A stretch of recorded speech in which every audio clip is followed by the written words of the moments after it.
Hello and welcome back friends. आज हम एक आर्टिकल पढ़ेंगे how to become a powerful speaker.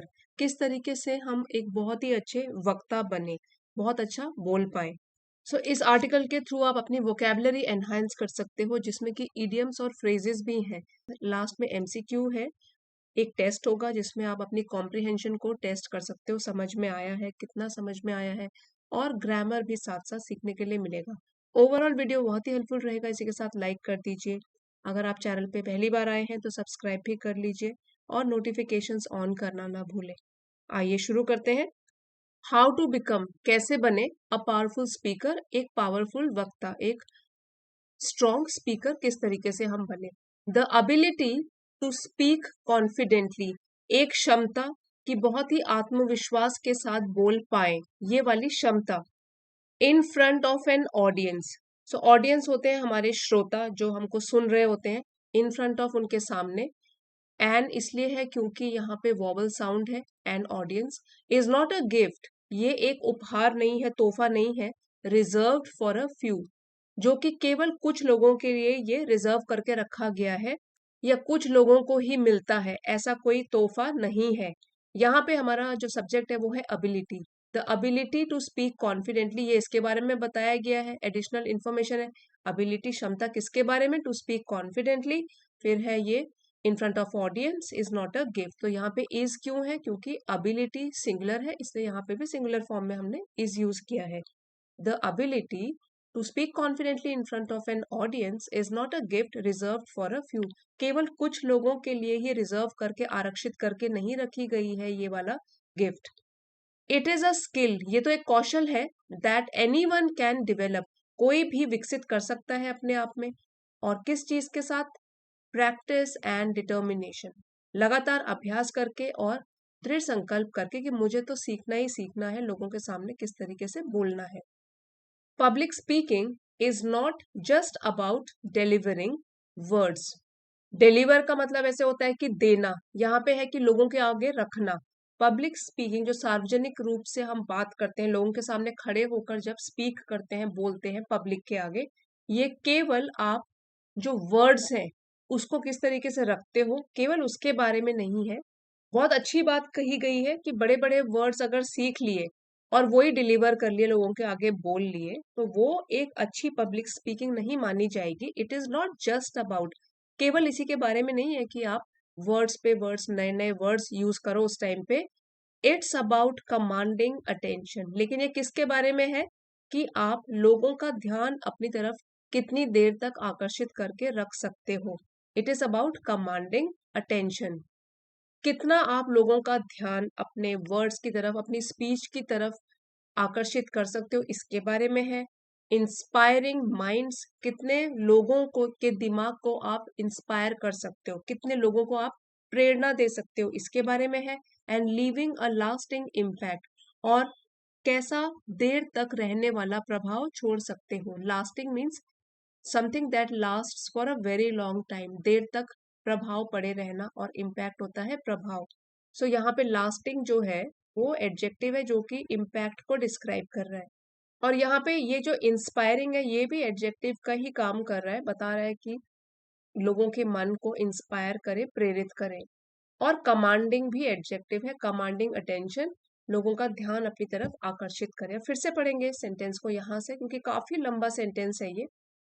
Public speaking is not just about delivering words, it is about commanding attention, inspiring minds, and leaving a lasting impact. कह सकते हैं हम कि public speaking केवल शब्द बोलने के बारे में नहीं है, बल्कि ये तो ध्यान आकर्षित करके रखने के बारे में है, मन को प्रेरित करने के बारे में है, और लंबे समय तक प्रभाव छोड़ने के बारे में है। जितना हम ये तीन चीजें करेंगे, लोगों का ध्यान आकर्षित करेंगे, कमांडिंग अटेंशन, लोगों को इंस्पायर करेंगे अपने शब्दों से पब्लिक स्पीकिंग के टाइम, और देर तक बातें ऐसी करेंगे कि उससे उनके दिमाग पर ऐसा प्रभाव पड़े जो देर तक टिका रहे, कुछ अच्छी बातें सीखे, लास्टिंग इम्पैक्ट रहे, that means we are a very good public speaker. Yet for many, फिर भी कई लोगों के लिए, द मियर थॉट, एक केवल विचार, मियर मीन्स केवल, ये विचार of standing before an ad audience. Standing खड़े होना ऑडियंस के आगे, ठीक है, ऑडियंस श्रोताओं के आगे। Sparks fear and self doubt. ये स्पार्क्स यहाँ पे है कि शुरू करता है, फियर डर शुरू कर देता है, सेल्फ डाउट खुद के ऊपर डाउट हो जाता है, आत्मसंदेह शुरू कर देता है। सो यहाँ पे स्पार्क्स का मीनिंग हुआ a first small problem that causes much worse situation to develop.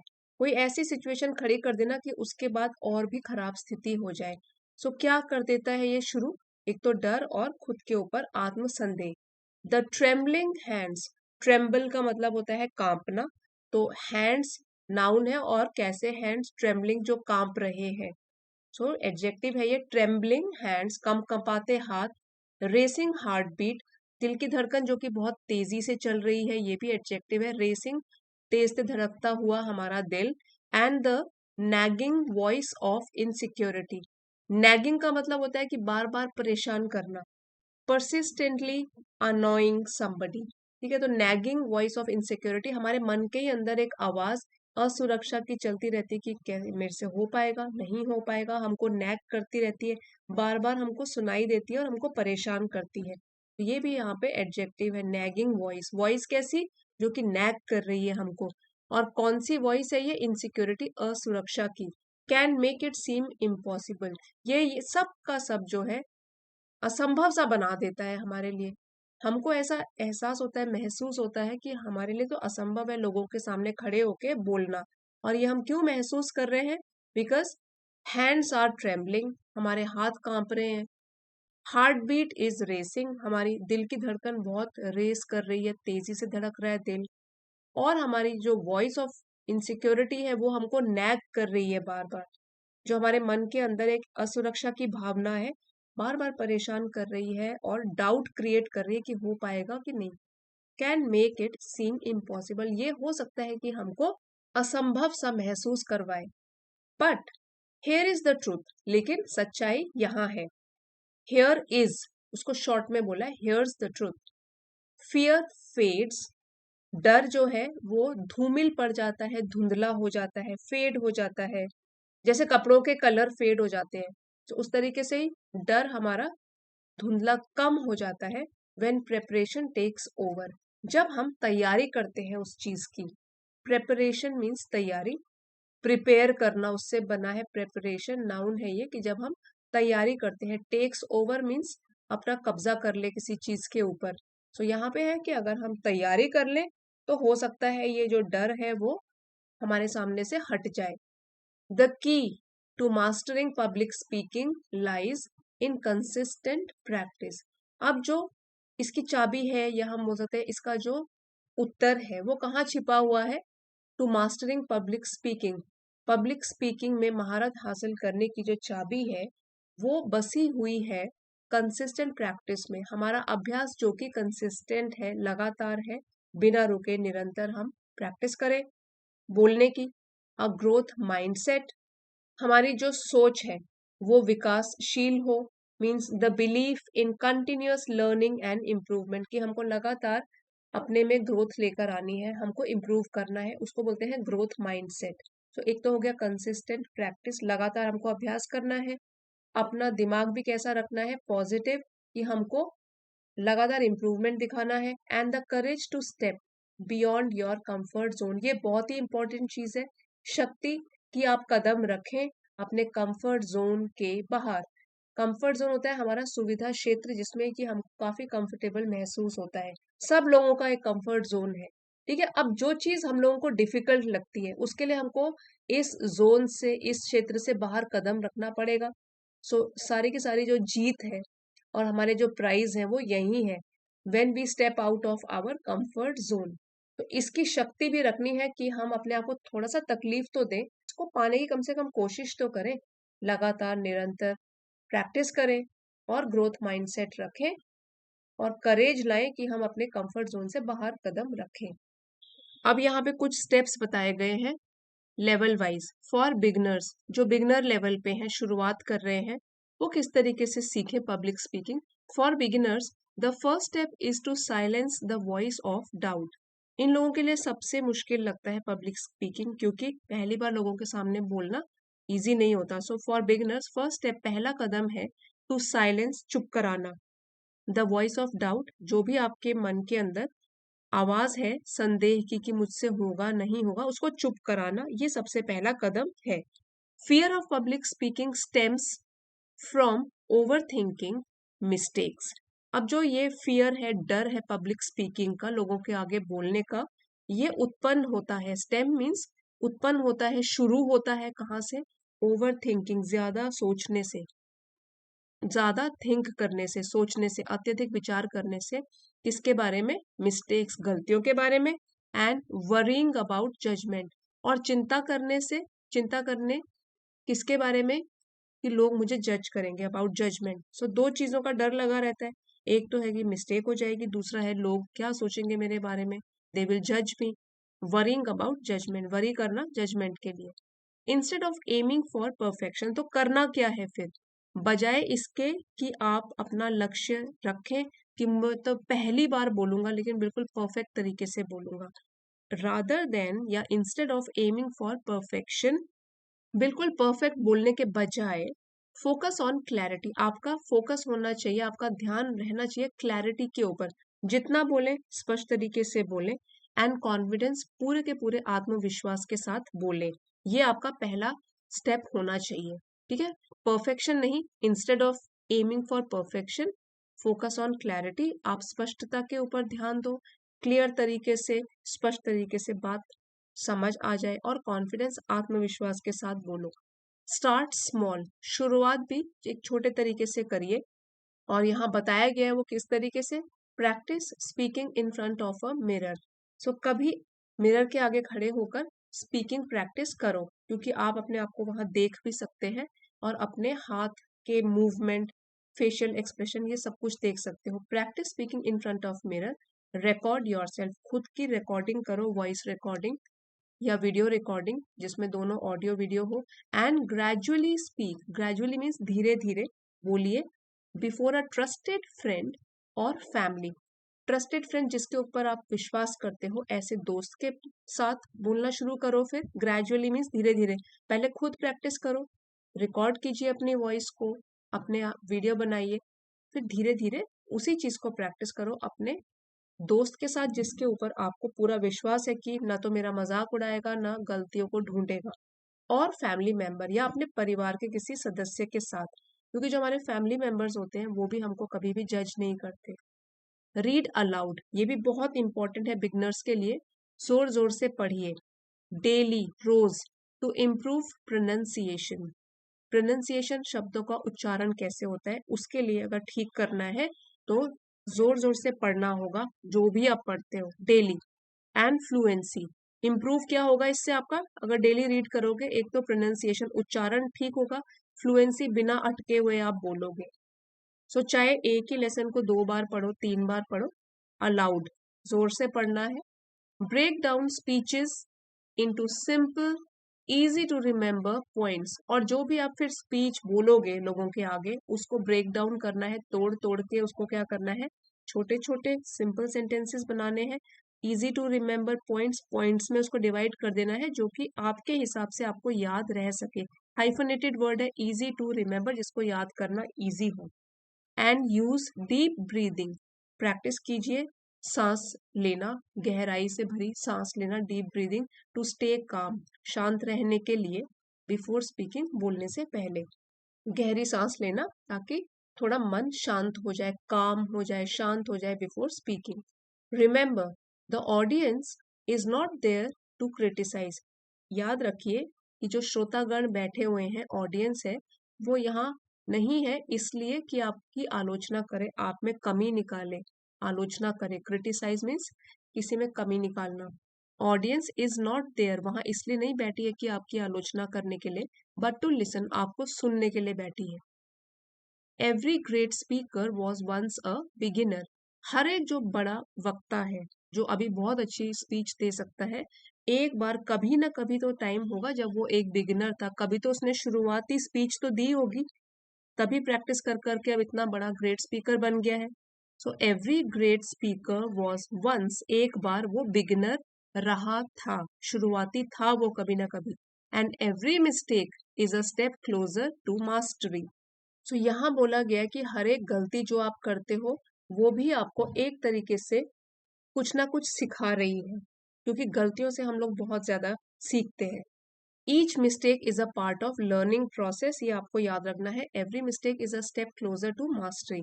धीरे धीरे वही मिस्टेक जब आपको पता लगने लग जाएंगी तो उसको कम करोगे, फिर मास्टरी हो जाएगी कि ये वाली मिस्टेक मुझे नहीं करनी है। अब बढ़ेंगे हम इंटरमीडिएट लेवल, जिनको सेंटेंसेस फ्रेम करने तो आते हैं उनके लिए कुछ टिप्स है for those at an intermediate level, जो इंटरमीडिएट लेवल में है, मध्यम स्तर पर है जो। Refining delivery and commanding presence, आपको क्या करना है, जो भी स्पीच की डिलीवरी होगी, लोगों के आगे आप बोलेंगे, उसमें रिफाइनमेंट लेकर आना है, सुधार लेकर आना है, अपनी स्पीच को और बेहतर बनाना है।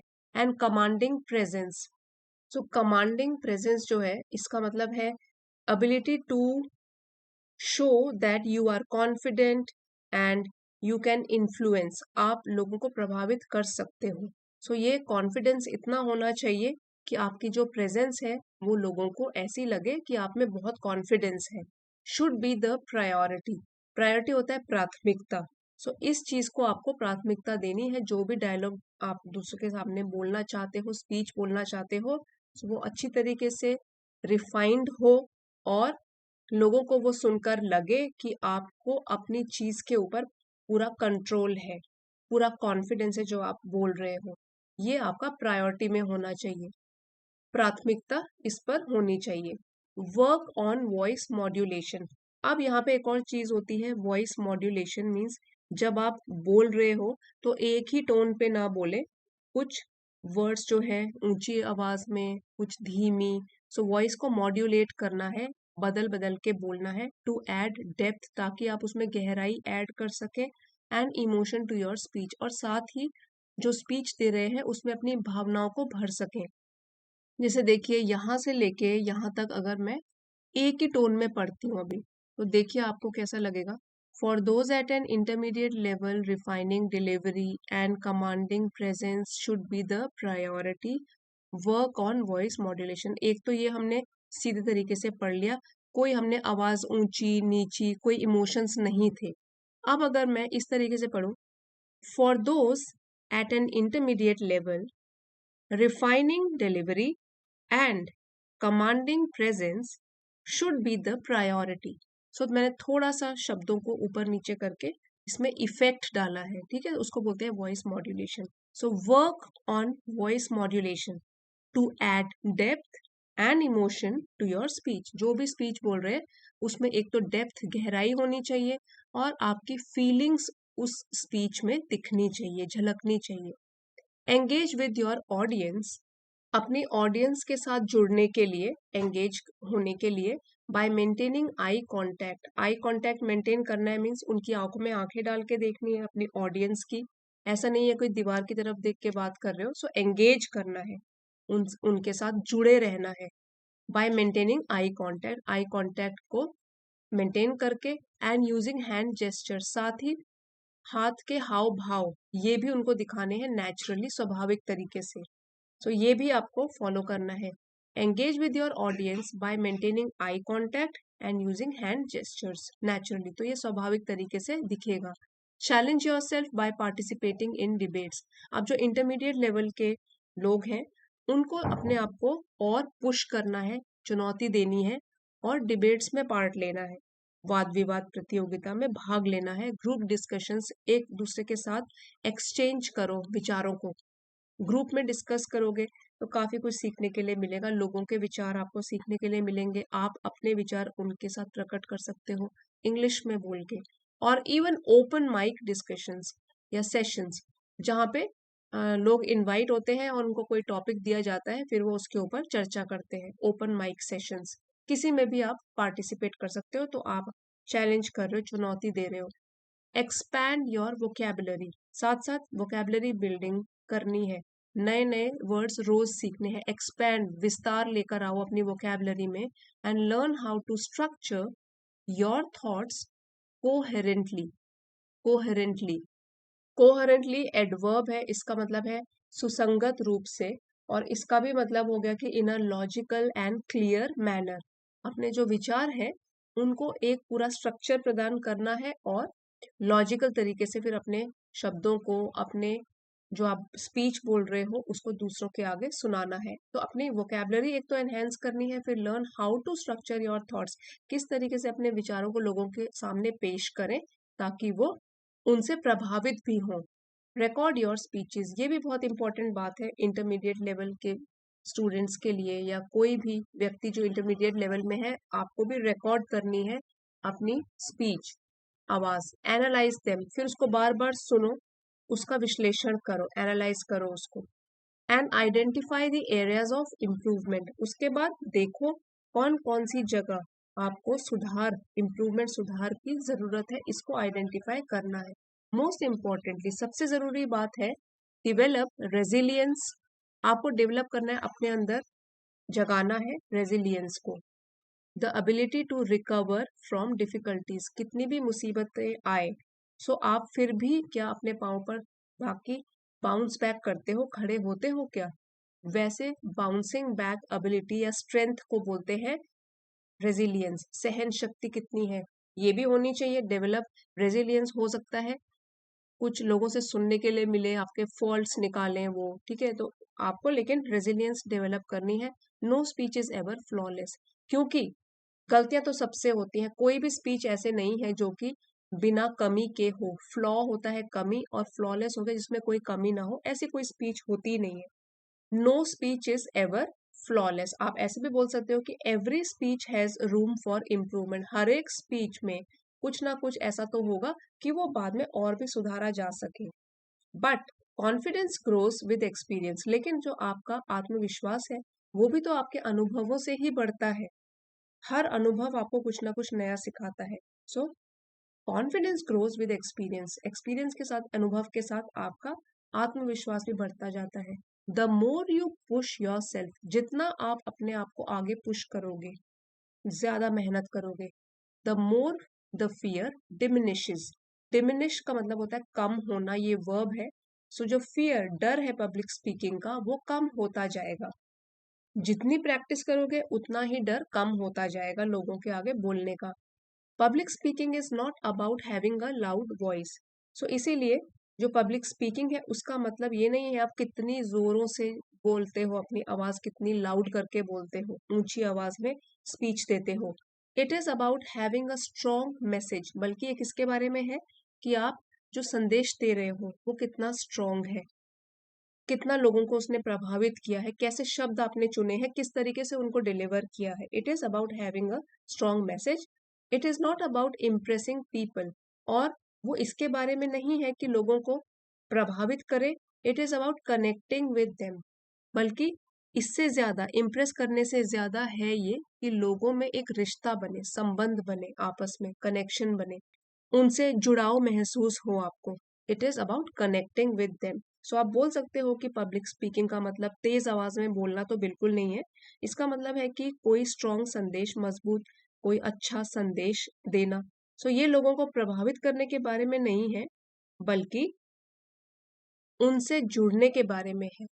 The way, the only way to conquer fear, एक अकेला तरीका, केवल एक तरीका जिससे आप विजय पा सकते हो, कॉन्कर कर सकते हो, जीत हासिल कर सकते हो अपने डर के ऊपर, is to face it head on, कि आप इसका सामना करें।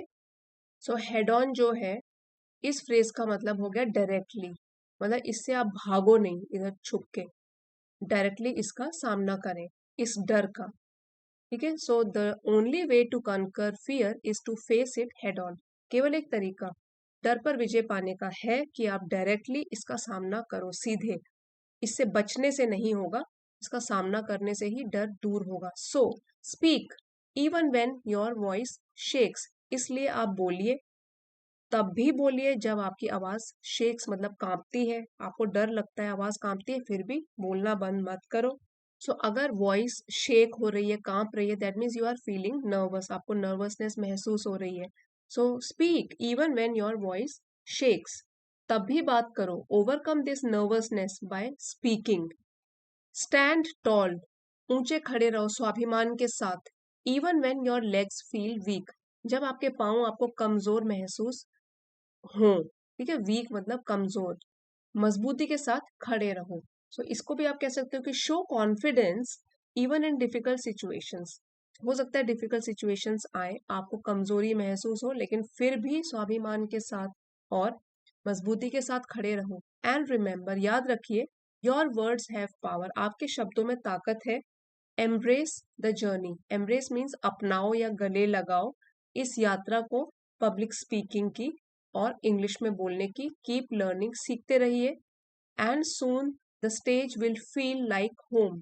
अब होम ही एक ऐसी जगह होती है जहाँ पे कोई भी इंसान सबसे सुरक्षित महसूस करता है, ठीक है। तो अगर आप इस जर्नी को एंजॉय करोगे, गलतियां सुधारोगे, प्रैक्टिस करते रहोगे, सीखते रहोगे, कीप लर्निंग, तो जल्दी ही क्या होगा, जो ये स्टेज होगा ना पब्लिक स्पीकिंग, जहाँ पे खड़े होके आप लोगों के आगे कुछ बोलोगे, सो वो आपको बिल्कुल एक घर की तरह ही महसूस होगा। So with experience public speaking will become very very comfortable, where you will feel like home, कि आप जैसे घर में ही हो। घर में जितना कंफर्टेबल होके बात करते हैं, इस तरीके से कहीं भी खड़े होके आप बात कर सकते हो। तो फ्रेंड्स, इस लेसन का पीडीएफ आपको चैनल पे जो लेवल 2 की एलीट मेंबरशिप है उसको ज्वाइन करके मिल जाएगा। चाहें तो आप इसको ज्वाइन कर सकते हो। अब आगे बढ़ते हैं, वोकैबुलरी रिवाइज करते हैं। डिटर्मिनेशन, नाउन है, दृढ़ संकल्प। फर्मनेस ऑफ पर्पस, कमांडिंग, ये एडजेक्टिव है, नियंत्रण करना। Having a strong presence. Inspiring, adjective, प्रेरित करना। सेल्फ डाउट, खुद पर शक होना, आत्मसंदेह, नाउन है। Lack of confidence in oneself. Trembling, tremble से बना है, कांपना, एडजेक्टिव है, कपकपी, शेकिंग ड्यू टू नर्वसनेस और फियर। रेसिंग, एडजेक्टिव है, तेजी से धड़कता हुआ, बीटिंग फास्ट, वैसे यहाँ पे हार्ट के लिए यूज किया गया है। नैगिंग, ये भी एडजेक्टिव है, परसिस्टेंटली एनॉय, चिढ़ाने वाला, बार बार परेशान करने वाली चीज कोई। इनसिक्योरिटी, नाउन है, असुरक्षा की भावना, lack of confidence. Consistent, adjective, निरंतर, लगातार, happening regularly, steadily. Growth mindset, belief of continuous learning and improvement, noun है। ओवर थिंकिंग, जरूरत से ज्यादा ही कुछ सोचना, नाउन। जजमेंट, निर्णय, ability to form opinion. Perfection, flawless और आइडियल स्टेट, जहां कोई गलती ही ना हो, सब कुछ परफेक्ट हो, नाउन है। क्लैरिटी, नाउन, स्पष्टता, quality of being clear. Pronunciation, उच्चारण, नाउन है, जैसे हम शब्दों को उच्चारण करते हैं। फ्लुएंसी होता है बिना अटके हुए बोलना, स्मूथ तरीके से, नाउन है। क्रिटिसाइज, किसी की गलतियां निकालना, आलोचना करना, वर्ब है। मास्टरी, महारत हासिल करना, निपुणता। एक्सपर्टीज और ग्रेट स्किल इन समथिंग। फिर है रिफाइनिंग, वर्ब है, सुधारना, रिफाइन करना, इम्प्रूव करना। वॉइस मॉड्यूलेशन, अपने स्वर में परिवर्तन करना, चेंज करना, टोन को चेंज करना, पिच बोलते वक्त, नाउन है ये। आई कांटेक्ट, लोगों से आंख में आंख मिला के देखना, नाउन। हैंड जेस्चर्स, हाव भाव, हमारे मूवमेंट जो होते हैं हाथों के, जब हम हाथों को हिला के कुछ आइडियाज एक्सप्रेस करते हैं, उसको बोलते हैं हैंड जेस्चर्स। कोहेरेंटली, एडवर्ब है, in a logical and clear manner. Resilience, ability to recover from difficulties, प्रतिरोध क्षमता भी बोलते हैं, बाउंसिंग बैक एबिलिटी भी बोलते हैं। फ्लॉलेस, एडजेक्टिव है, बिना किसी मिस्टेक के। डिमिनिशेस, वर्ब है, कम होना। इम्प्रेसिंग, वर्ब है, प्रभावित करना। कनेक्टिंग, लोगों के साथ जुड़ना, संबंध स्थापित करना, वर्ब। कनकर, विजय, जीत, टू सक्सेसफुली ओवरकम, ये वर्ब है। हेड ऑन, हाइफनेटेड वर्ब है, एडवर्ब है ये, सामना करना। Shakes, कांपना, verb. एम्ब्रेस, गले लगाना या अपनाना, एक्सेप्ट करना। आप बढ़ते हैं एमसीक्यूज की तरफ। इजी क्वेश्चन है, ध्यान से पढ़िए और खुद एक बार सॉल्व करेंगे तो कॉन्फिडेंस भी आएगा। Why does fear of public speaking decrease with experience? जैसे जैसे आपको बोलने का एक्सपीरियंस होता है, अनुभव होता है, तो ये डर जो है लोगों के आगे बातचीत करने का, वो कम क्यों होता है? नर्वसनेस डिसअपियर्स कंप्लीटली, जो भी घबराहट है वो हमेशा के लिए दूर हो जाती है। रिपीटेड एक्सपोजर बिल्ड्स कॉन्फिडेंस, अगर आपको बार बार एक्सपोजर मिलता है लोगों के आगे बातचीत करने का, तो आत्मविश्वास आता है। ऑडियंसेस बिकम मोर फॉरगिविंग, जो आपकी ऑडियंस है, लोग हैं, वो आपको जज नहीं करते, फिर फॉरगिविंग बन जाते हैं। मेमोराइजेशन रिमूव्स एंजाइटी, जब आप रट्टा मार लेते हैं, अपनी स्पीच पहले से ही याद है, तो नर्वसनेस खत्म हो जाती है। इसका करेक्ट आंसर बताइए। सो करेक्ट आंसर है, बार बार अपने एक्सपोजर होगा बोलने का तो आत्मविश्वास आएगा और ये डर है जो वो दूर हो जाएगा या कम हो जाएगा। What is the role of voice modulation? जो हमारी आवाज हम ऊपर नीचे करके बोलते हैं, उसका रोल क्या है? हाइड्स नर्वसनेस, की हमारी घबराहट को छिपाता है। कीप्स पिच कांस्टेंट, कि हमारी जो पिच है वो एक समान रहती है। एनहेंसेस एंगेजमेंट, हमारा जो लोगों के साथ, श्रोताओं के साथ जुड़ाव होता है वो एनहेंस होता है, बेहतर बनता है। अवॉइड्स पॉजेस, कि जो हम रुक रुक के बोलते हैं उसको हम अवॉइड करते हैं। सो इसका करेक्ट आंसर है एंगेजमेंट बढ़ता है। एक ही तरीके से बोलते रहेंगे तो ऑडियंस तो सो ही जाएगी, इसलिए वॉइस मॉड्यूलेशन होना चाहिए। नेक्स्ट क्वेश्चन है, what does public speaking is not about loud voice but a strong message mean? इसका क्या मतलब हुआ कि जो पब्लिक स्पीकिंग है वो कितनी जोर से बोल रहे हो उसके बारे में नहीं है, लेकिन स्ट्रॉन्ग मैसेज के बारे में है। ऑप्शंस पढ़ लेते हैं। Articulation matters more than volume, किस तरीके से आप आर्टिकुलेट करते हो, अपने जो शब्द है लोगों तक पहुंचाते हो और बोलते हो, वो ज्यादा मायने रखता है बजाय कि कितनी जोर से बोल रहे हो। नेक्स्ट है, कॉन्फिडेंस रिप्लेसेस कंटेंट, जो आपका आत्मविश्वास है वो ज्यादा जरूरी है, बाकी आपने कुछ भी बोल दिया लोगों के आगे, कंटेंट जैसा भी हो। ओनली कंटेंट मैटर, सिर्फ आपका जो मैटर है जो आप बोलोगे, सिर्फ वो ही मायने रखता है। Soft spoken people can not be good speakers, जो कि आराम से बोलते हैं लोग, ज्यादा लाउड वॉइस से नहीं बोलते, वो अच्छे वक्ता नहीं बन सकते। So out of these 4 options आप देखिए कौन सा करेक्ट ऑप्शन है। इसका करेक्ट ऑप्शन है आर्टिकुलेशन मैटर्स देन वॉल्यूम। किस तरीके से आप अपने शब्द, अपने जो वर्ड्स हैं, स्पीच है, दूसरों तक पहुंचाते हो, कैसे ऑडियंस के साथ कनेक्ट होते हो, वो ज्यादा मायने रखता है। सो आई होप ये वाली टिप्स आपके लिए हेल्पफुल रही होंगी। वीडियो पसंद आया है तो प्लीज लाइक जरूर कीजिएगा, फ्रेंड्स के साथ शेयर कीजिए, चैनल पे नए हैं तो सब्सक्राइब भी कर लीजिए। Thank you everyone for watching. मिलते हैं अगले वीडियो में।